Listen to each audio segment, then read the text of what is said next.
This is Focus with Jack Caudill. I'm Jack Caudill. Welcome to this month's edition of Focus. This month we're talking to Rapid City Mayor Steve Allender as his run as mayor is nearing an end. That will come to an end with the election coming up this June. And a little background before we get going on that. Mayor Allender, raised in Belle Fourche, started working for the Belle Fourche Police Department back in 1983, then spent 29 years with the Rapid City Police Department, working his way all the way up to police chief here. Retiring from that department back in 2014, was first elected mayor in June of 2015 when he beat Sam Koiker, ran unopposed in 2017, and beat Natalie Stites-Means for a 4-year term back in 2019. Thanks for coming up. When you look back to 2015, what was it that attracted you to the mayor's job, decided to give this a run? Well, that's a good question, and I'll try to condense the story, but you know, I worked with the previous mayor as police chief. The last 3 years of my career were working under Sam Koiker, and I just never really fully came to appreciate his style of interaction with the city employees, his approach to leadership in the community on big issues, and so one thing led to another, and I actually decided to leave the Rapid City PD early. I was planning on staying an additional year, but I left early, and then ran the next year. So was that on your mind when you decided to retire from the police department? Were you thinking then about a run for mayor, or is that something that developed after that point? That developed in that year that I was retired. It was the furthest thing from my mind, and people would say, are you going to run for mayor, or you should run for mayor? I'd say, you're crazy. There's no way I'm going to do that. I'm going to do that. So, you know, things change, and I changed, and that's kind of what happened. What finally put you over the top that you said, okay, I'll do it. I'll give it a shot? Well, again, I was relaxing in Custer State Park with my wife, and we're just enjoying that summer where I had nothing to do, and you know, I was reflecting. We were up at the Peter Norbeck Center in Custer State Park, and there was a quote from him up there that kind of stuck in my mind and allowed me to believe I could do it. And the quote was along the lines of, I have no political debts to pay and no political enemies to punish. And so my view of politics, even local politics before that, was quite the opposite. It was a lot of self-servitude, and it was a lot of, I wouldn't say corruption. People say corruption, but that there was in no way any financial corruption, but there was certainly a type of service going on that I couldn't appreciate from a public service standpoint.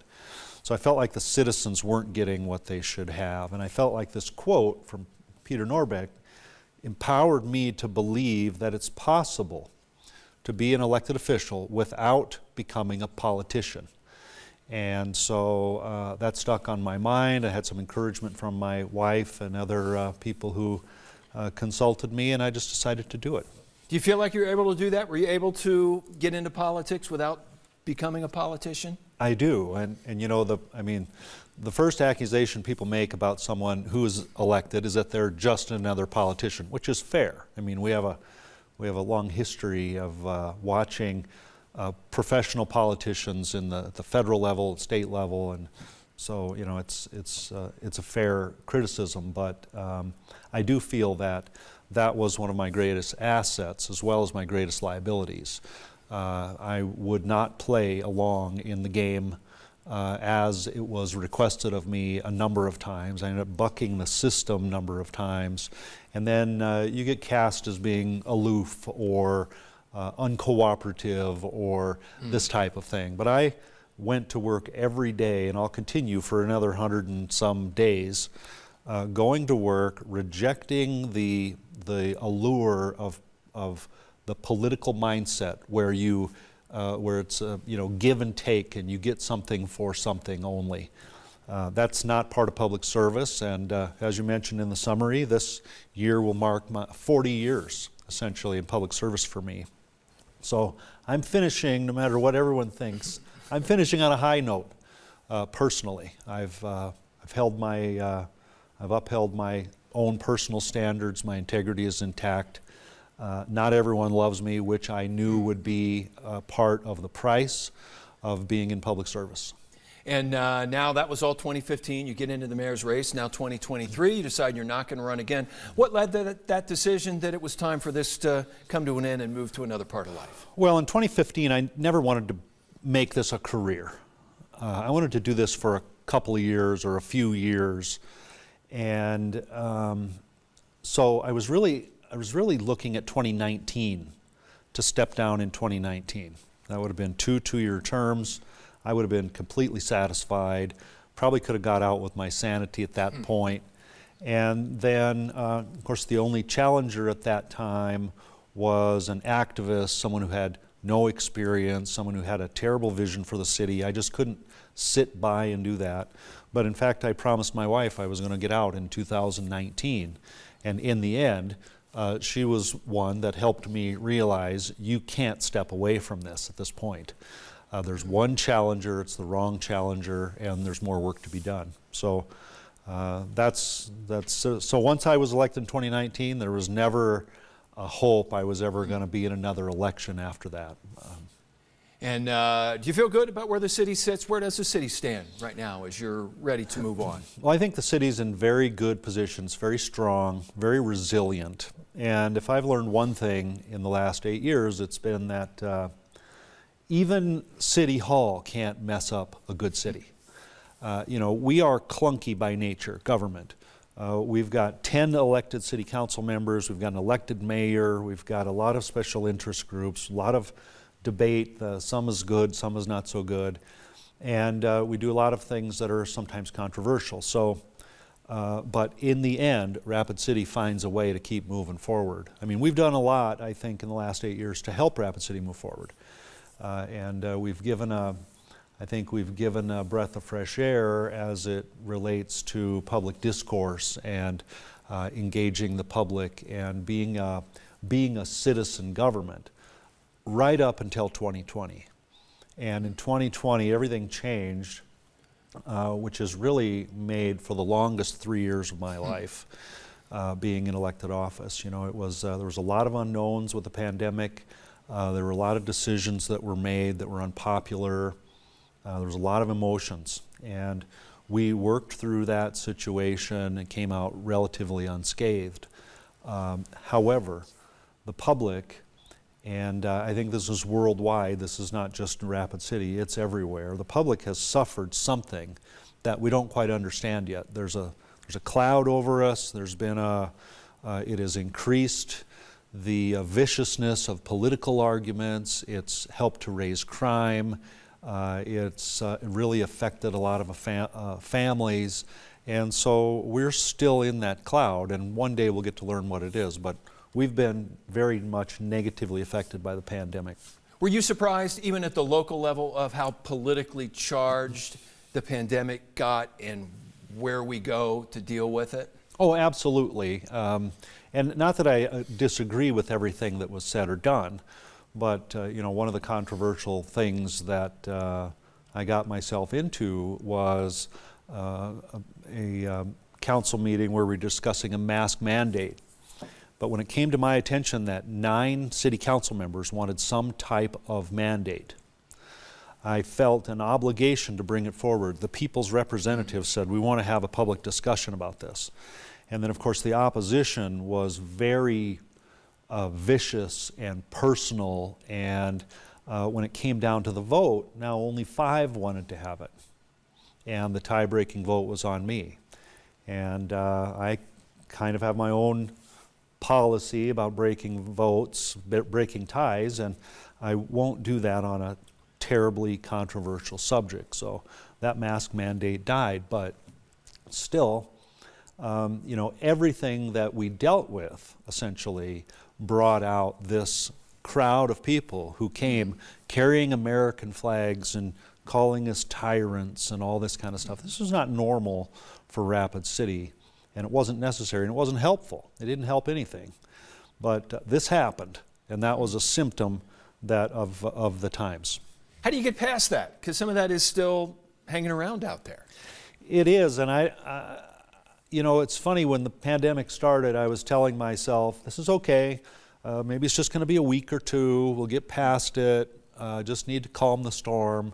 And then pretty soon I was saying it maybe just a month or two, and then maybe 6 months, and maybe when summer comes. And so, and now, you know, I'm at the point where I think what's done is done. The change has been put in place, and we're going to live with it for a generation or more. And but what we can do is try to remember who we were as a community. I know on my own personal level, I often gauge what's on people's minds by how they interact with me in public. And everywhere I go, someone confronts me, someone comes up and talks to me, calls me by my first name, wants to tell me something. And in 8 years, 3 of those contacts have been negative. All of them have been just advice, they've been praise, they've been, you know, something that I could count as positive. Of the 3, 2 were potholes. And 1 was that we were allowing too much road construction to go on in the city, and it was inconvenient. So, you know, but during the pandemic, people stopped contacting me. People kept to themselves, their heads were down, it was a different environment. And only in the last 6 months to a year have I seen an increase in that normal kind of behavior. So people are reaching out again. People are being friendly again and kind of behaving the way they used to be. So I think we're going to find out, we're going to come to a point where we think everything's back to normal, whether it is or not. And we'll be moving on. And it'll be up to our kids and grandkids to create their own social environment. All right, we got to take a break. We'll continue our conversation with Rapid City's Steve Allender when we continue with this month's edition of Focus. I'm Jack Caudill. Welcome back to this month's edition of Focus. This month we're sitting down talking with Rapid City Mayor Steve Allender as his term will be expiring this summer. As you look back at your term starting back in 2015, what are you proudest of that you were able to accomplish during that period? Well, you're asking all the right questions. I wish I had all the answers definitively. You know, I can tell you right now what I'm least proud of and what I consider to be failures. It's hard for me to make a list of all the things I'm proud of. Of course, I'm proud of helping to get the Summit Arena passed through the voters, and I'm proud that we extended our public transportation to include kids 5 to 18 free of charge. That has helped with school attendance and a number of other things. But I'm also proud that we made a change in political discourse. There was a lot of shenanigans really going on among the city council members and the mayors, and that public meeting had become a bit of a spectacle, and sometimes lasting up till 11 or 12 at night. And that doesn't mean there was a lot of business being done. There was just a lot of debating and innuendo and accusations and very negative meetings. So we brought the professionalism back to that environment, and I think that serves the people better. Of course, we stood up and enhanced all of the city's social media platform at this point. And we've really, you know, moved operations forward.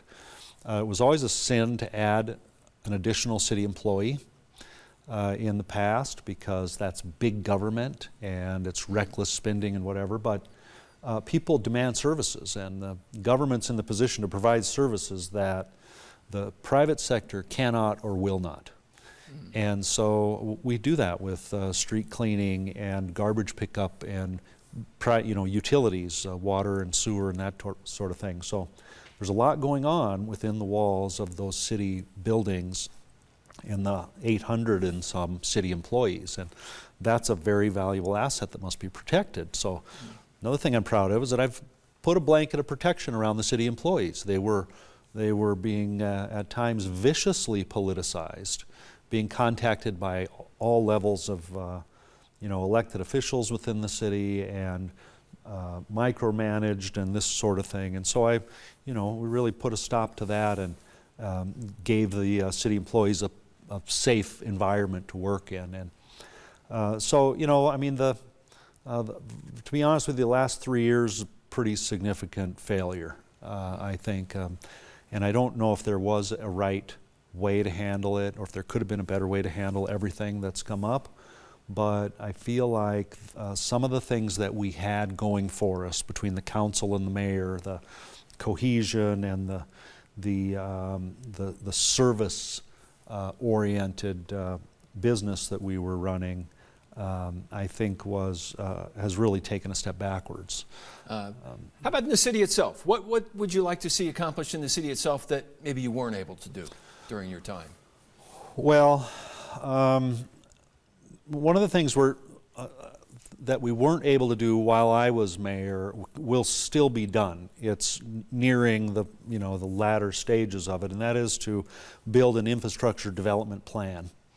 And this plan will take a lot of political courage and a lot of leadership to get done, but this is a plan where the city will forecast and map out where infrastructure will be extended out into the outskirts of the city, and then will share in the cost with people coming in and developing those areas, as opposed to what we do now, and that is making a half a block here and a half a block there all over town, kind of this haphazard approach to development. And so people are still going to be working on that, and we'll get that done after I'm gone. I think at some point, like it or not, we've demonstrated that there's a need for some kind of health and human services department within the city. The city doesn't have one. We have a number of police employees now, and we have some employees that we've hired on grants that are trying to approach the human service side of government with an emphasis on preventing and controlling the violent behavior that's out there, the drug abuse and alcohol abuse and the violence.